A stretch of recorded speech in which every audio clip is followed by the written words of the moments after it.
Só que quando a gente descobre que eles eram nossos antepassados, que nós temos o DNA deles, nós somos israelitas das 12 tribos, aí já muda totalmente. Aí a Bíblia, as Escrituras, já passam a ser o quê? Um livro de família.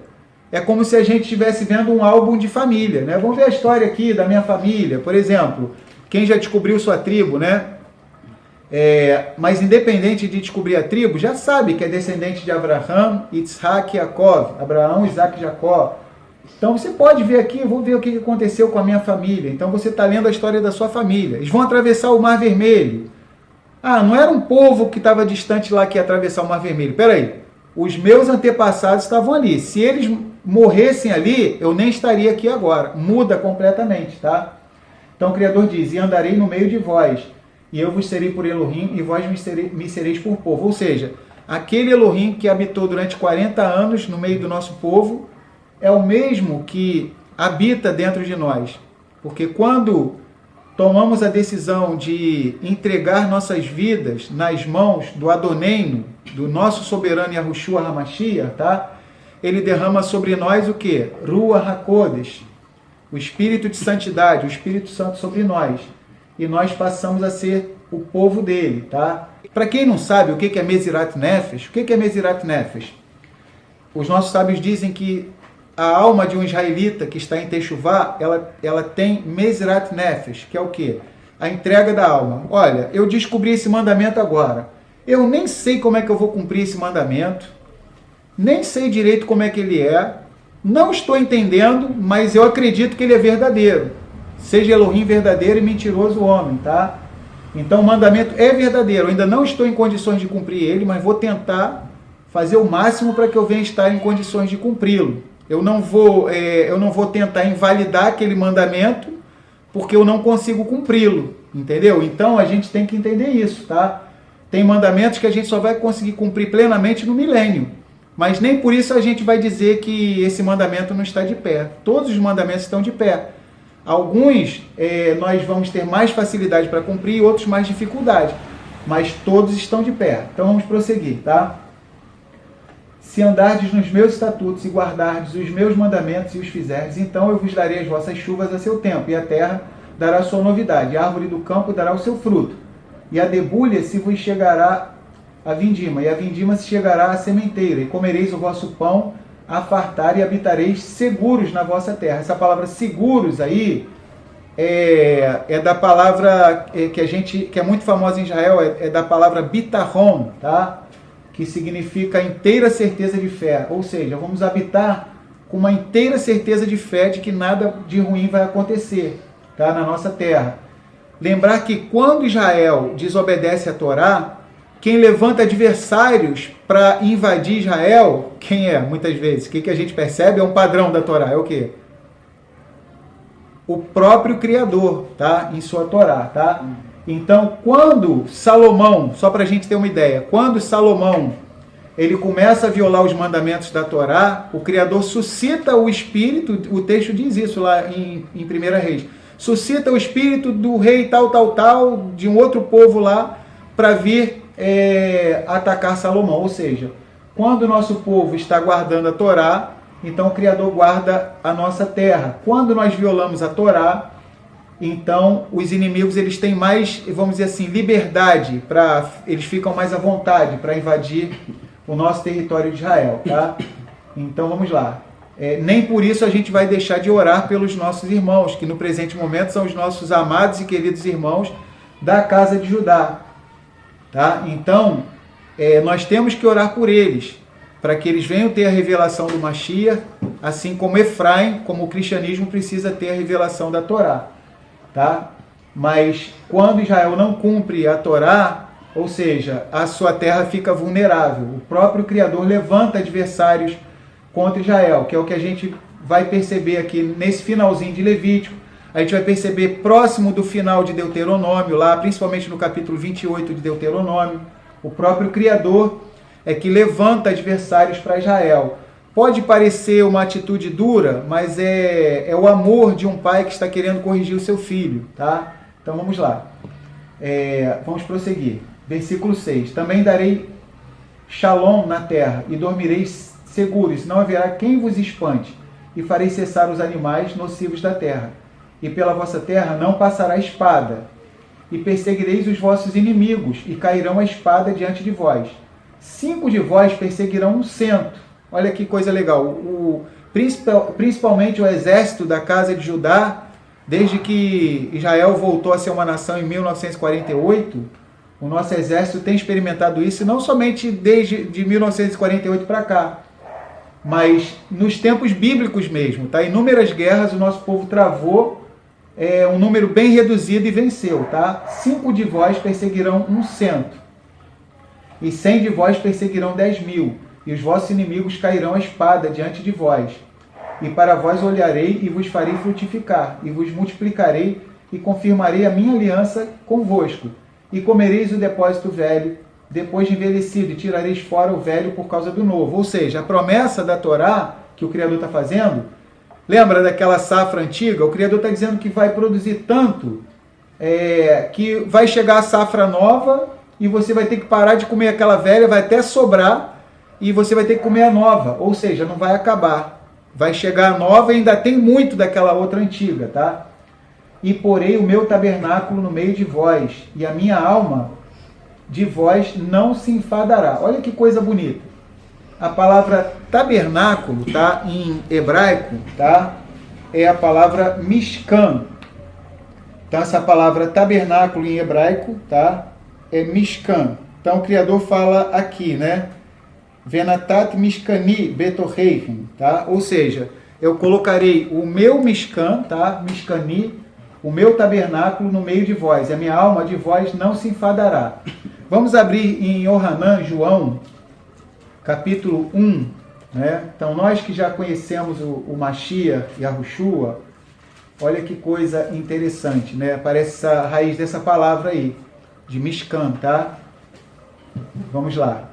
E a davar, e a palavra, se fez carne, e habitou, ou seja, tabernaculou, é dessa raiz dessa palavra mishkan.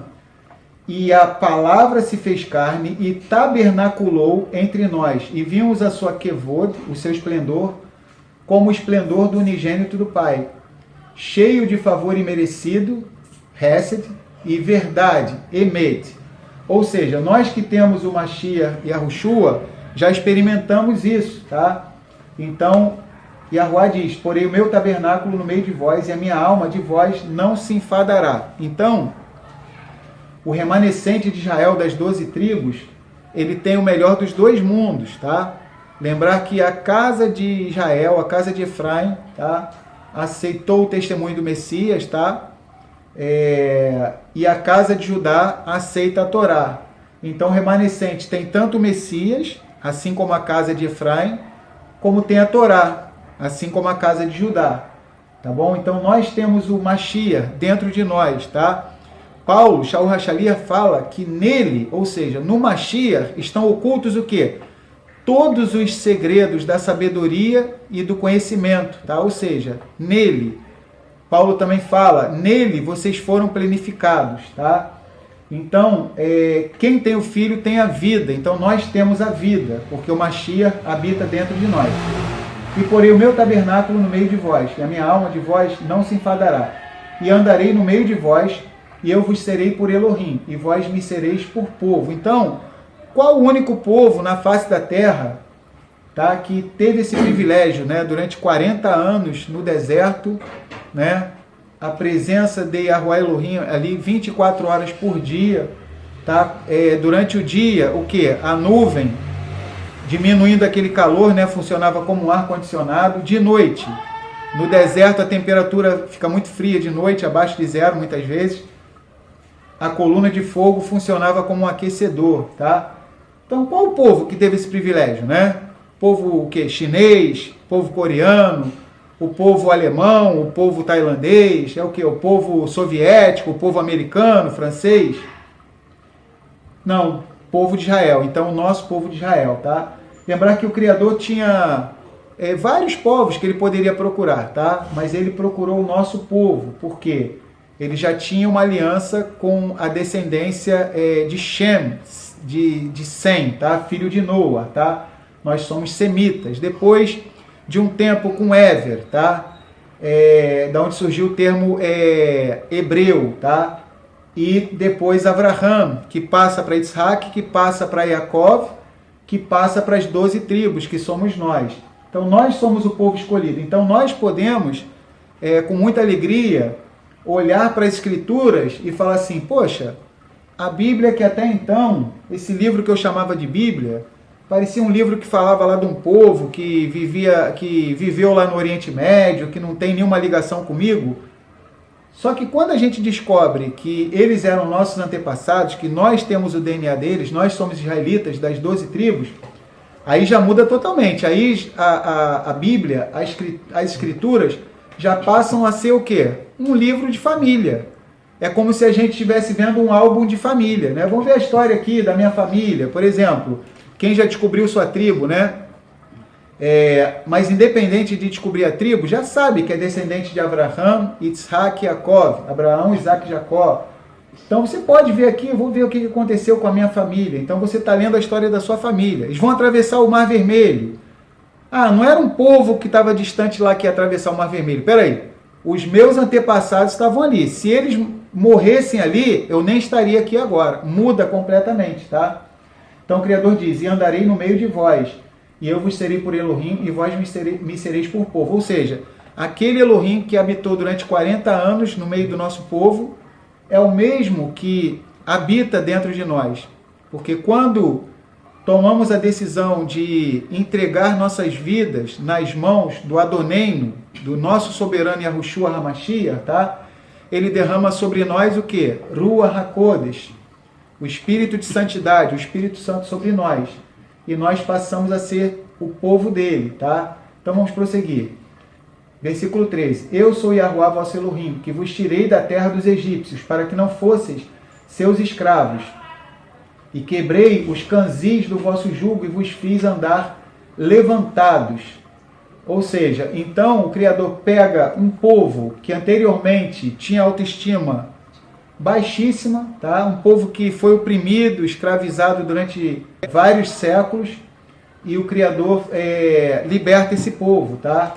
Então quebrei os timões, os canzis do vosso jugo e vos fiz andar levantados. Então a figura que o Criador está usando aqui, nesse versículo, tem a ver com um animal. Israel, aqui nesse texto, o Criador está falando de uma forma carinhosa, que os egípcios tratavam Israel como se fosse um animal, né, que tinha um jugo, um canzil, né, que tinha que andar de cabeça baixa. E o Criador tirou tudo isso e fez o nosso povo andar, no literal em hebraico levantados, tá? É da raiz dessa palavra kumá, tá? Kuma. Então, ou seja, ele nos fez andar levantados. Então todos nós como israelitas temos que levantar nossas cabeças, tá? Então nós não podemos ser soberbos e nem orgulhosos, mas também não podemos ser pessoas com autoestima muito baixa, tá? Então nós temos que escolher o quê? O caminho do meio. Então, pelo fato de Yahuwah Elohim nos libertar, nós temos que andar o quê? Levantados, tá? Ou seja, proclamando o poder dele em nos libertar. Lembrar que quando Mashiach ressuscitou aquela menina, filha de Jairo, tá? Que é registrado na Brit Hadashah, ele fala em aramaico o quê? Talita kumi. Em aramaico, tá? Menina, levanta-te. Até a palavra aramaica é parecida, tá? Kumi. Em hebraico é da raiz da palavra kuma, tá? Então vamos lá. Vamos prosseguir. Então a gente tem que andar levantados, tá? O mesmo verbo que o Mashiach usou para aquela menina, né? Talita kumi, se for em aramaico, tá? Então, nesse momento agora, Yahuwah fala para cada um de nós, olha, eu tirei vocês da terra dos egípcios, ou seja, nós viemos do mundo, todos nós servíamos as potestades, né? Conforme Paulo diz nas suas cartas. Ele nos transportou do império das trevas para o reino do Filho do seu amor. Estávamos no mundo, servíamos ao adversário, até sem saber a gente servia ao adversário de nossas almas, tá? Estávamos no mundo e ele quebrou o quê?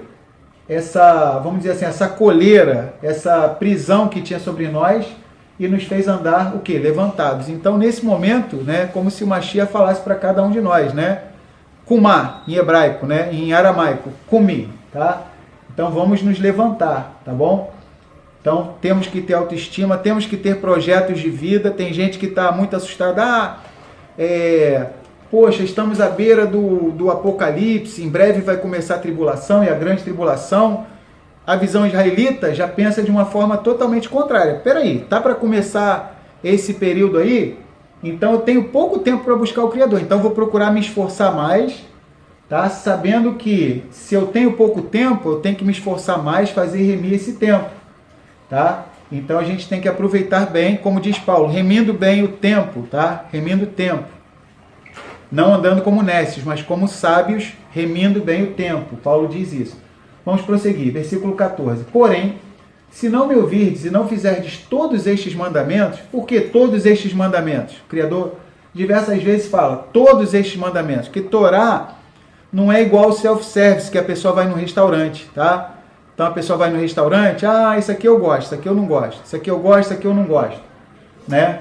Igual muitas pessoas fazem. Então, são todos estes mandamentos. Então nós temos que aceitar o jugo da Torá. Lembrar que, vamos abrir em Mateus, capítulo 11, a partir do 28. Matitiahu 11, 28. Olha que bonito. O Mashiach fala que, na verdade, o jugo dele não é pesado, tá? Lembrar até que em 1 João também fala, né? Os seus mandamentos não são pesados, não são penosos, tá? Em 1 João. Em Mateus 11, Matitiahu 11, a partir do 28 diz assim: Vinde a mim todos os que estáis cansados e sobrecarregados, e eu vos aliviarei. Por que o povo estava cansado e sobrecarregado? Com muitos acréscimos rabínicos, coisas que violavam a Torá. Então, a Torá, que não é pesada, como diz em 1 João, Yohanan Aleph, já os líderes religiosos do primeiro século estavam colocando como algo pesado, tá? Aí o Mashiach diz, vinde a mim todos os que estáis cansados e sobrecarregados, e eu vos aliviarei. Tomai sobre vós o meu jugo, que é o quê? A Torá, né? E aprendei de mim, que sou manso e humilde de coração, e encontrareis descanso para a vossa alma. Porque o meu jugo é suave e o meu fardo é leve. Ou seja, a Torá do Mashiach é a Torá pura, porque ele é a Torá viva, tá? Então nós precisamos entender que precisamos aceitar o quê? Todos estes mandamentos. Então, temos que ter esse compromisso, tá? De aceitar todos os mandamentos. Mas eu não sei como é que eu vou cumprir esse, aquele. Calma. A cada dia basta o seu próprio mal. Em Atos 15, mais uma vez eu vou falar. Ficou determinado no Concílio de Jerusalém, tá? Através de Tiago e Jacó, o irmão do Messias, que os que estavam voltando a fazer techuvá, eles aprenderiam a paraxá a cada Shabat, iam se instruindo. A cada paraxá vai aprendendo o mandamento e vai tentando colocar ele em prática, tá bom? Lembrar que o próprio Criador é que vai falar para a pessoa, para que ela venha cumprir os mandamentos, tá? O nosso trabalho como irmãos no Mashiach é encorajar os outros, tá? Então nós temos que nos encorajarmos à prática de boas obras, a cumprir os mandamentos.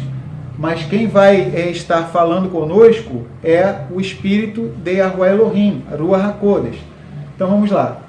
Mas se não me ouvirdes e não fizerdes todos estes mandamentos, e se rejeitardes os meus estatutos, e a vossa alma se enfadar dos meus juízos, não cumprindo todos os meus mandamentos para invalidar a minha aliança, então eu também vos farei isto. 2 pontos. Aí agora ele vem falar, tá? Então esse pedaço aqui de Levítico 26 é muito parecido com Deuteronômio 28, os nossos sábios falam. Aquele capítulo lá de Deuteronômio que tem as bênçãos e as maldições, tá? Que é bem famoso, tá? Então, Levítico 26 parece muito com Deuteronômio 28. Então vamos lá. Então eu também vos farei isto, 2 pontos. Lembra que eu falei que é o próprio Criador que, de uma certa maneira, para sacudir o povo dele, permite que aconteçam coisas conosco, que nós somos o povo de Israel? Diz assim, 16, então eu vos farei isto, 2 pontos. Porei sobre vós o terror, a tísica e a febre ardente, que consumam os olhos e atormentem a alma, e semeareis em vão a vossa semente, e os vossos inimigos a comerão. É o inimigo, né? Dentro do sistema religioso tudo é o inimigo. né? Tem igrejas que falam mais o nome do inimigo, do adversário, né? Que a gente nem gosta de pronunciar o nome dele, né? Fala mais o nome do adversário do que o nome até do Criador, né?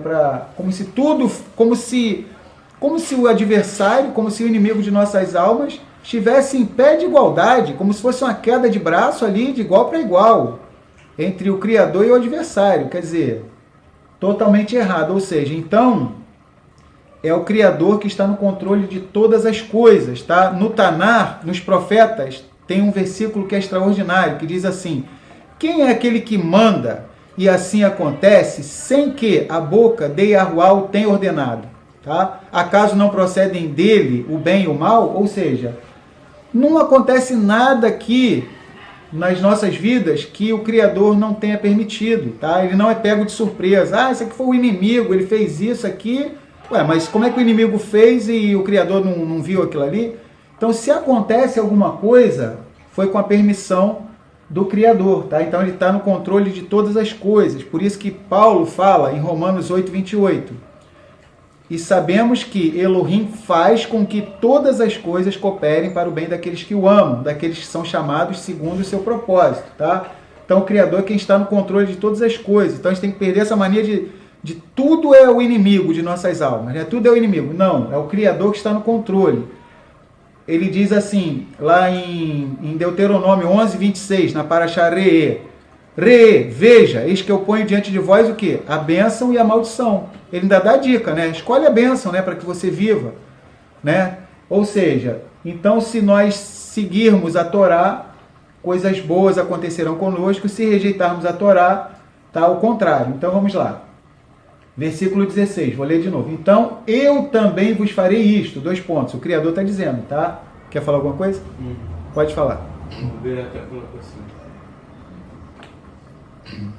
Deve ser por isso que Israel tem conseguido se sustentar até hoje, mesmo com tantos adversários, porque segue a Torá. 75% da população é de judeus, logo a imensa maioria segue a Torá. Exatamente. Muito show esse comentário do Biratã, né? Ou seja, os nossos irmãos da casa de Judá, eles procuram seguir a Torá, as mitzvot, foram eles que guardaram esse legado do quê? Do hebraico, da Torá, preservação do avodá, como Paulo diz, né? Avodá é o serviço e adoração, como Shaul, né? Paulo fala em Romanos capítulo 3 e Romanos capítulo 9. Então, por isso que o nosso exército de Israel, né? O Tzahal, ele tem tantas vitórias, né? Por quê? Pô, a gente fica até emocionado quando vê, né? Tem um soldado que a finalidade dele é tão somente levar o Sefer Torá, né? Um rolo da Torá bem grandão, o rolo da Torá ele leva, né? Então eles vão para a batalha, eles fazem o Shema Israel, eles oram, né? Então eles consagram a vida deles ao Criador e aquilo ali é tanto uma coisa física como espiritual. Então muito show isso que o Biratã falou, é por isso que o Criador concede vitórias ao nosso exército de Israel. Pode falar. A Moreira colocou, parece com essa doença 19, né? Essa doença pulmonar. Exatamente, né? Então, legal isso que a irmã Eli colocou. Ou seja, por nós estarmos inseridos nesse conceito das nações, esses últimos dias, né? Então, a gente sabe que todas essas coisas vão se intensificar mais. É tipo, como a gente vê, existirão pragas, fomes, terremotos e tal. A gente já sabe que estão chegando essas dores de parto, né? Podemos dizer que já estamos no período chamado de dores de parto, em que a gente está vendo já a configuração das nações já, né? A gente percebe que o tempo do fim se aproxima. Então, realmente, esses flagelos, né, como a irmã Eli falou, têm vindo sobre a humanidade, né, nesses últimos dias, é verdade. Tá?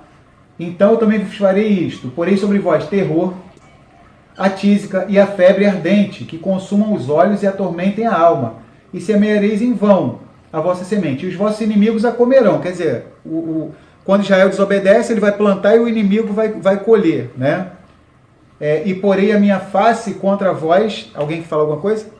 A Elisângela colocou, ele permite, pois nem tudo que acontece de ruim nas nossas vidas é para nos prejudicar, e sim para ensinamentos e correção, certo? Isso mesmo, muito show que a Elisângela colocou, tá? Então ele está no controle de todas as coisas, nenhuma coisa vai fugir do controle dele, tá? Tudo, tá? Ou seja, ele vai estar na supervisão de todas as coisas, tá? Como diz no Tanar, né? nos profetas. Fala assim, quem é aquele que manda e assim acontece, sem que a boca dê a qual tenha ordenado? Acaso não procedem dele o bem e o mal? Ou seja, então tudo tem que passar pela, vamos dizer assim, uma maneira para a gente entender, como tivesse que passar pela mesa dele e ele tivesse que dar o carimbo. Quando acontece alguma coisa sobre nossas vidas, tem que ter a permissão dele. Perfeito esse comentário da irmã Elisângela, tá? Então vamos lá, versículo 17. E porém a minha face contra vós, e sereis feridos diante de vossos inimigos. E os que vos aborrecem de vós se assenhorearão, e fugireis sem ninguém vos perseguir. E se ainda com estas coisas não me ouvirdes, então eu prosseguirei em castigar-vos 7 vezes mais por causa dos vossos pecados. Então o 7, que foi bem usado na outra paraxá, também é usado aqui nessa paraxá. Ou seja, se Israel desobedecer, o Criador vai punir 7 vezes mais, né? 7 vezes mais por causa dos vossos pecados, tá? Porque quebrantarei a soberba da vossa força e farei que os vossos céus sejam como ferro e a vossa terra como cobre. O que significa céus como ferro e terra como cobre?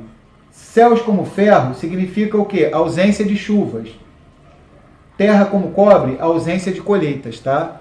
Então, acontece isso, tá bom? Ou seja, se nós... muitas vezes os sábios dizem assim, lá em Israel, poxa, por que o Criador não nos plantou num lugar, numa terra? Por que o Criador não... Por exemplo, Moisés libertou o nosso povo lá do Egito, Moisés e Arão, né? Moshe e Aharon. Por que eles não trouxeram o povo de Israel para o Brasil? Por que não trouxeram logo para as Américas? Vamos dizer assim, em vez de levar para Canaã, né? Onde tinha um monte de problema, povos pagãos que ocupavam aquela terra. É uma terra que, se você fizer pecado, não tem chuva, ou seja... Então eles muitas vezes ficam pensando, por que o Criador não levou para uma terra tipo o Brasil, em que se plantando tudo dá, né? Até sem plantar nasce o negócio, até sem você plantar aqui, nasce. Aqui só nos cortando, aqui na nossa casa, aqui no meio do concreto, na parede, concreto. Nasce planta, tipo, sem a gente plantar nem nada. Sem a gente plantar, quem já veio aqui em casa viu, né? No concreto aqui. Um rapaz veio entregar um negócio aqui do Sedex. Aí o rapaz era cristão, né? A gente viu que era um irmão nosso, né? Efraimita, né? Aí ele veio, o rapaz do Sedex, aí ele ficou olhando, ele veio entregar a mercadoria, né? Acho que era alguma coisa aqui pra gente. Aí ele falou, tô impressionado com isso aqui, olha o Criador falando. Eu falei, o quê? Aí ele, eu posso tirar uma foto aqui do muro da tua casa? Eu falei, pode, mas porque olha só que mistério, né? Olha só, ninguém plantou nada e essa planta está nascendo do nada. Da onde que está surgindo essa planta aí, né? Ela nasce do concreto, né? A gente nem sabe como é que ela nasce. Quem já veio aqui em casa já viu. Ela nasce de dentro do muro, né? E não é aquelas plantas que é chamada trepadeira, não, né? Não. Não é aquelas plantas, não. Realmente ela nasceu de dentro do muro. E detalhe, ela parece até artificial, parece de plástico. Ela brilha, ela é bonita, parece que foi colocado nela o melhor adubo do mundo, né? Ela brilha pra caramba, forte a beça. Ou seja, então eles falam, por que não levou Israel para o Brasil, né? Ou outro país, né? Mais fértil? Aí eles mesmos chegaram à seguinte conclusão: a terra de Israel é a terra perfeita para o nosso povo de Israel. Por quê? Se violar a Torá, não tem chuva. Entendeu que interessante? Passa fome, ou seja, a correção é instantânea. O cerol é fininho, o corte é rápido, é tramontina, corte rápido, tá?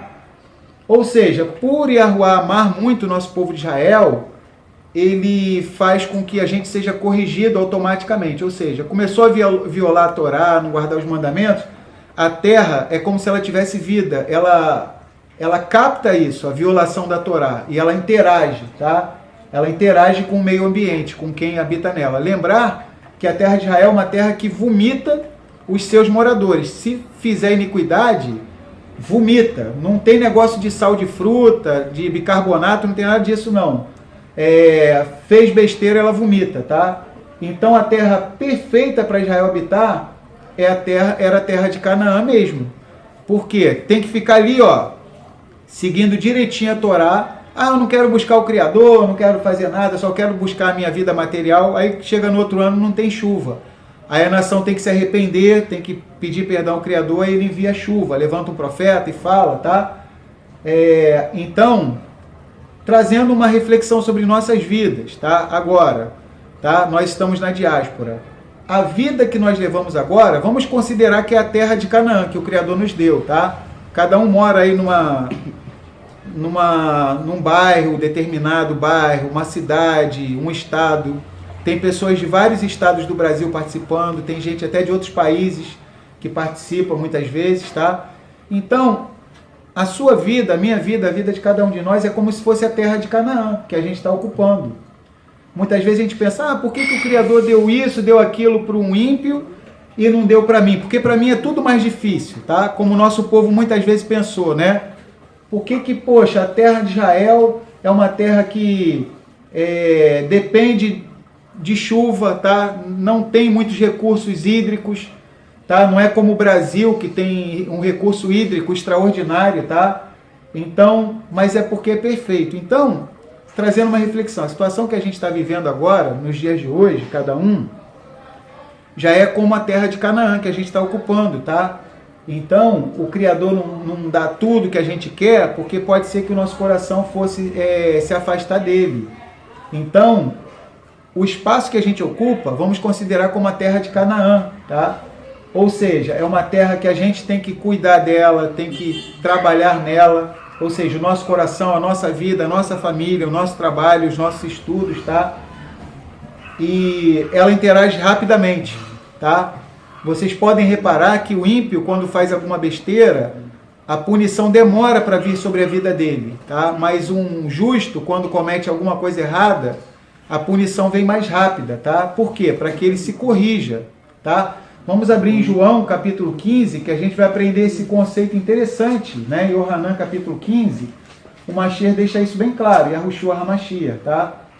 Ele diz assim, em João, capítulo 15, eu sou a videira verdadeira e o meu pai é o lavrador. Toda vara em mim que não dá fruto, ele atira, e poda e limpa toda aquela que dá fruto, para que dê mais fruto. Vós já estáis limpos pela palavra que vos tenho falado. Vocês perceberam? Em João 15:2, o Mashiach está dizendo, toda vara em mim que não dá fruto, ele a corta, ele a tira. Ou seja, é uma árvore que vai ficar vários anos sem poda e vai ficar toda feliz, né? Igual o ímpio. Eu não sou corrigido, eu não sou castigado. Também quando é de uma vez só, é cortado de uma vez só e lançado no fogo, tá? Aí continua, e limpa e poda toda aquela que dá fruto, para que dê mais fruto. Podar significa o quê? Toda hora uma correção.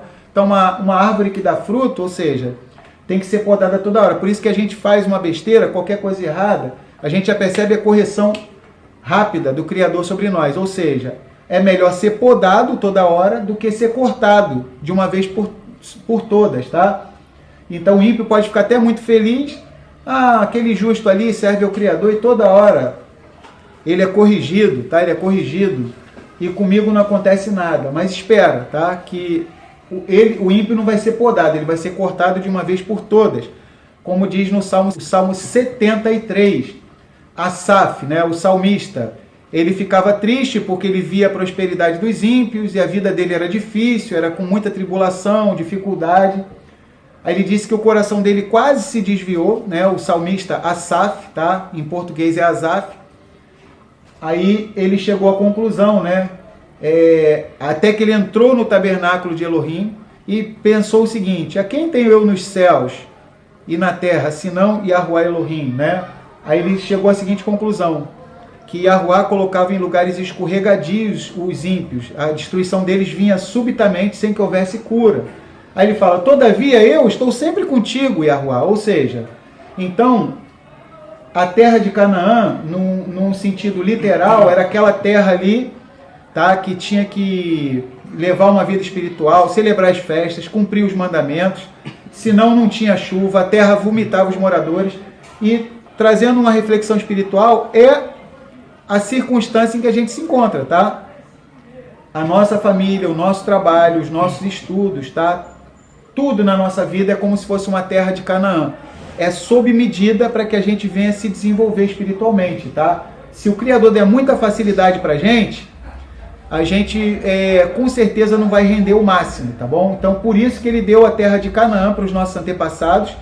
E num sentido mais profundo, a nossa vida hoje é como se fosse a terra de Canaã, tá? Então, começa a enxergar as dificuldades as limitações como um desafio para crescermos mais, tá? Nessa nossa vida, tá? Um mérito, né? Um mérito, exatamente, né? Um mérito.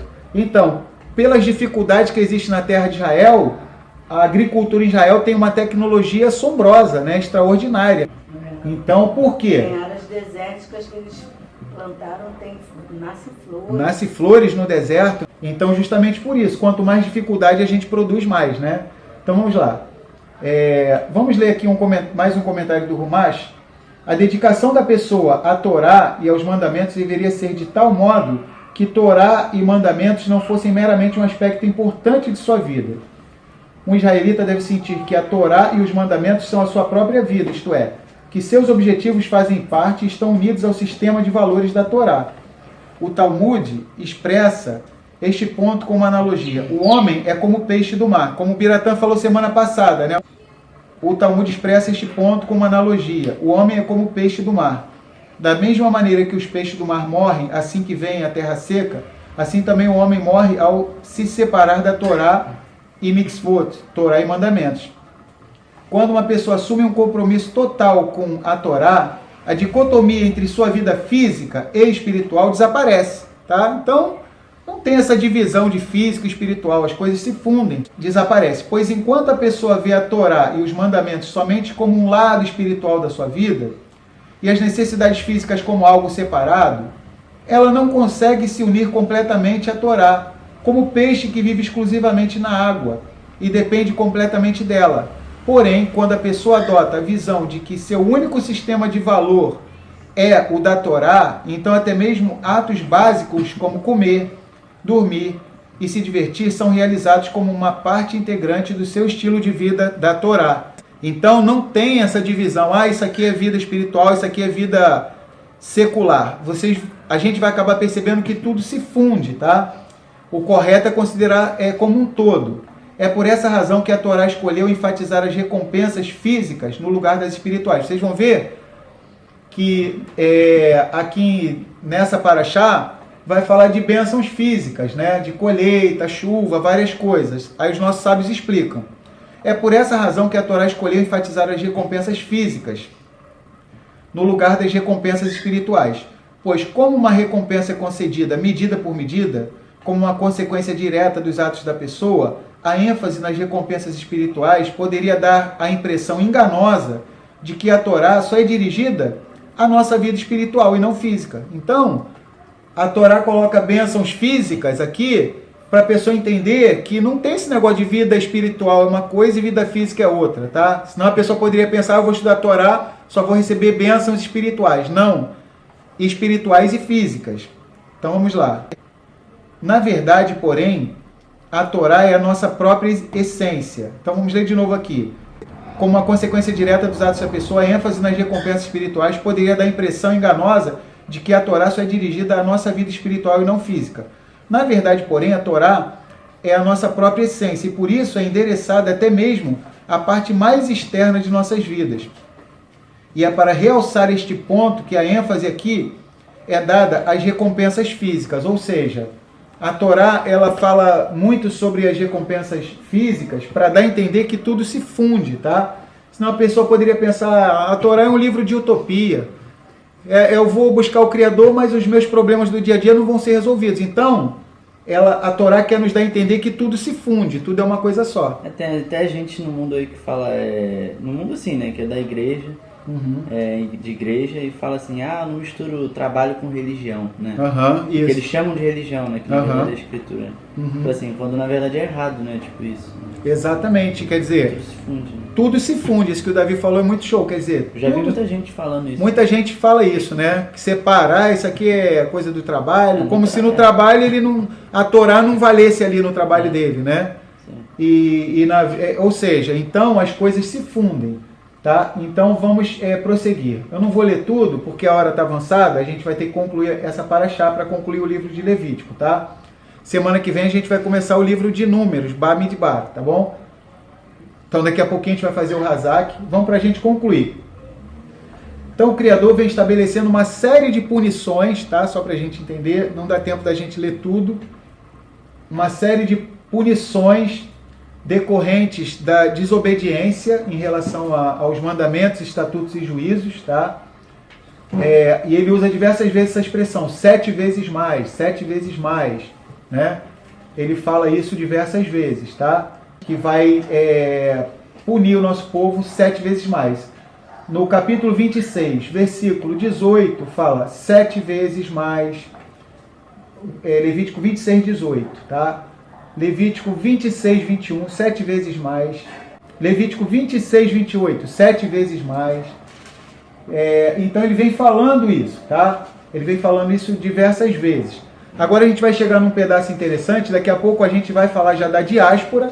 Os nossos sábios dizem que a primeira menção bem explícita de diáspora, de espalhar as 12 tribos, tá? De espalhar que nessa época, até a época de Moisés, eram unidas, tá? Mas no futuro iriam se transformar em casa de Judá e casa de Efraim, que a gente sabe, Yahudá e Efraim. Então aqui, a maneira mais explícita que apareceu até esse presente momento aqui na Torá, é aqui em Levítico, capítulo 26, até esse presente momento. Mais para frente em Deuteronômio vai aparecer também inúmeras menções da diáspora, que o povo seria levado para o cativeiro, tá? Mas no capítulo 26 vai falar.